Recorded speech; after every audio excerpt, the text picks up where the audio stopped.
Hello दोस्तों, आप सभी का स्वागत है मिस्टर किंग एक्सप्लेनर में। तो जैसा कि हमने पिछले एपिसोड में देखा था कि जैन लेवल 6 पर आ गया था, तो अब आ गई। जैन आते हुए कहता है, क्या सभी लोग आ गए? ये भी कहती है हाँ। फिरिक्स पूछता है, ये भी हमें बताओ कि हम एक्स्ट्रा इनकम कैसे अर्न करेंगे। ये भी कहती है, बेशक हम माइन को लूटने जा रहे हैं। फिरिक्स, क्या तुम्हें अभी भी याद है कि वह जगह कहाँ पर है? फिरिक्स कहता है, हाँ मुझे अभी भी याद है, लेकिन वहाँ बहुत खतरा है। फिर वे सभी उस जगह के लिए रवाना हो जाते हैं। वे सभी जा रहे थे, तभी उनके ऊपर अचानक से मॉन्स्टर्स अटैक कर देते। जैन कहता है, सभी लोग बैटल के लिए प्रिपेयर हो जाओ। फिरिक्स उन मॉन्स्टरों पर अटैक कर देता है। फिरिक्स चिल्लाकर कहता है, हे लड़के, तुम मेरे बीच में मत आओ, मैं तुम्हें प्रोटेक्ट नहीं कर पाऊंगा। बन्नी गर्ल अपनी स्किल पैक पॉकेट का इस्तेमाल करते हुए कहती है, तुम मेरी चिंता मत करो, मैं अपने आप को खुद प्रोटेक्ट कर सकती हूँ। इसके बाद बन्नी गर्ल जैन के पास आ जाती है। यह हमें अभी नहीं बताया जाता कि बन्नी गर्ल ने क्या चुराया है। फिरिक्स कहता है, इस केव को पार करते ही हमें माइन मिल जाएगी। ये भी कहती है, टाइम वेस्ट मत करो, जल्दी अंदर चलो। अंदर बहुत सारे एस्क थे। ये भी कहती है, इतने सारे एस्क, इनको बेचकर तो हो हम अमीर बन जाएंगे। फिरिक्स कहता है, स्टूपिड, तुम्हें पता भी है कि एक एस्क का वजन कितना है? एक एस्क का वजन लगभग 10 केजी है। ये भी कहती है, इतने भारी, इसका मतलब हम इनमें से कुछ ही ले जा सकते हैं। जैन सोचता है, डीमन रियलम में आपकी स्ट्रेंथ जितनी अधिक होगी, आप उतना ही अधिक वेट उठा सकेंगे। जैन कहता है, सब लोग अपने अपने इन्वेंट्री चेक करो कि तुम कितने एस्क रख सकते हो। फिरिक्स कहता है, मैं 50। ये भी कहती है, मैं 18। जैन कहता है, मैं 60 कैरी कर सकता हूँ। हमें इन मॉन्स्टरों से एक एक करके लड़ना होगा, वरना हम मारे जाएंगे। फिरिक्स कहता है, तुम सही कह रहे हो, मैं इन एस्क के लिए मरना नहीं चाहता। जैन कहता है, बन्नी गर्ल तुम कहीं जाकर छुप जाओ। बन्नी गर्ल कहती है, ठीक है। इसके बाद जैन मॉन्स्टर पर अटैक कर देता है। वह मॉन्स्टर पलट कर देखता है। उस मॉन्स्टर के पीछे से फिरिक्स अटैक कर देता है। 1 घंटे बाद जैन और फिरिक्स ने मिलकर उस जगह के सारे मॉन्स्टरों को मार दिया था। जैन और फिरिक्स एस को रख लेते, ये भी कहते हैं, चलो वापस चलते हैं और पहले इन्हें बेचकर आते हैं। जैन पूछता है, बन्नी गर्ल तुम कहाँ गई थी? बन्नी गर्ल कहती है, ब्रदर लोकी आपके लिए एक सरप्राइज। जैन पूछता है, कैसा सरप्राइज? बन्नी गर्ल कहती है, मैं तुम्हें बाद में बताऊं। इसके बाद वे सभी रून्स की तरफ चले जाते हैं। वे सभी रून्स पर आ गए थे। रून्स पर कुछ लड़के कह रहे थे, क्या किसी के पास हाई ग्रेड ब्लैक गोल्ड एस्क है? हम उन्हें लेंगे और तुम्हें ट्रेडिंग प्लेटफॉर्म से ज्यादा कीमत देंगे।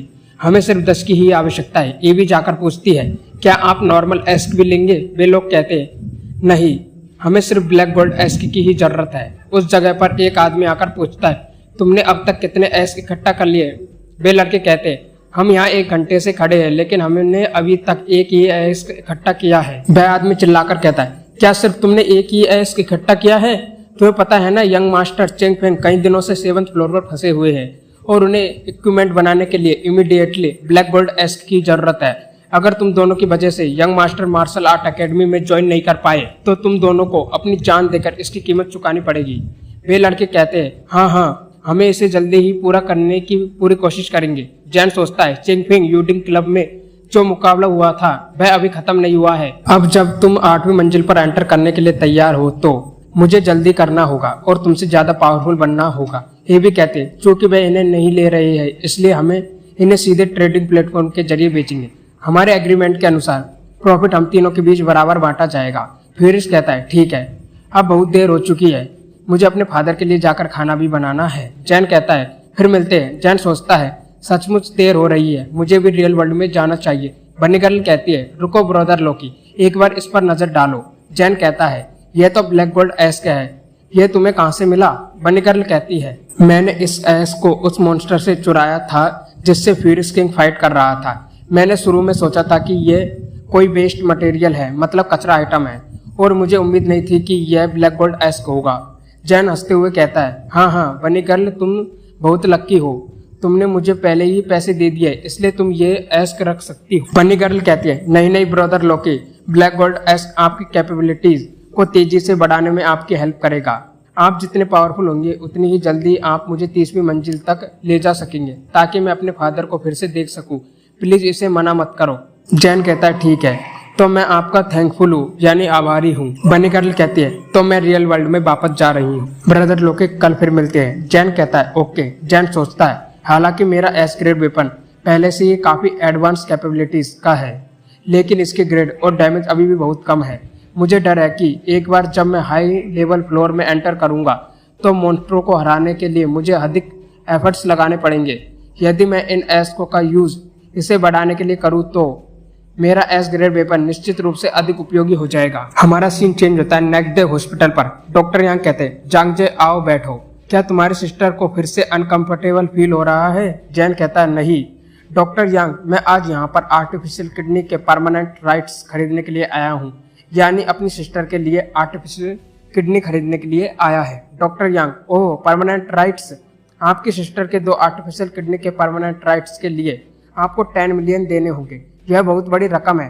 क्या तुम्हारे पास इतने सारे पैसे हैं? जैन कहता है, नहीं, मैं इतने सारे पैसे एक अमीर दोस्त से उधार लूंगा, लेकिन अभी मेरे पास केवल 7 मिलियन है। क्या यह ठीक रहेगा यदि मैं पहले एक किडनी के परमानेंट राइट्स खरीद लूं? निश्चित रूप से आधे साल के भीतर मुझे दूसरी किडनी के लिए बचे हुए पैसे मिल जाएंगे। डॉक्टर यांग कहते हैं, चूंकि यह ऐसा है तो मेरे पास एक सजेशन है। अगले महीने हमारी कंपनी के पास उपयोग के लिए नई आर्टिफिशियल किडनी का स्टॉक आ रहा है, जो कैपेसिटी और ह्यूमन कैपेबिलिटी के मामले में यह हमारी मौजूद किडनी से बेहतर है। हालांकि लागत थोड़ी ज़्यादा है। क्या आप एक और महीने तक इंतजार कर सकते हैं? जैन कहता है, ठीक है, तो मैं एक और महीने तक इंतजार करूंगा। मैं अपनी सिस्टर को सबसे अच्छी चीज़ें देना चाहता हूँ। डॉक्टर यांग कहते हैं, ठीक है। तभी कोई उनका डोर खोलता है। जैन पलट कर देखता है तो डोर पर एक आदमी आया था। वह आदमी कहता है, मुझे डॉक्टर यांग से एक जरूरी बात पर डिस्कशन करना है। डॉक्टर यांग कहते हैं, तो फिर जंगजे अभी तुम घर वापस जाओ। जैसे ही मुझे कोई जानकारी मिलेगी मैं सबसे पहले तुम्हें बता दूंगा। जैन कहता है, ठीक है। डॉक्टर यांग, अगर आपको कोई परेशानी है तो मुझे आप बता दीजिए, मैं आपकी हेल्प करूंगा। डॉक्टर यांग कहते हैं, चिंता मत करो, यह कुछ भी नहीं है। इसके बाद जैन उस जगह से निकल जाता है। डॉक्टर यांग कहते हैं, तुम्हें मुझसे मिलने में इतनी जल्दी क्यों है? वह आदमी कहता है, बॉस, हमें हेडक्वार्टर से एक मैसेज मिला है कि हमें आज रात डीमन रियलम में एक इम्पोर्टेंट काम करना है। तो आज का एपिसोड यहीं पर खत्म होता है। चलो फिर मिलते हैं अगली वीडियो में।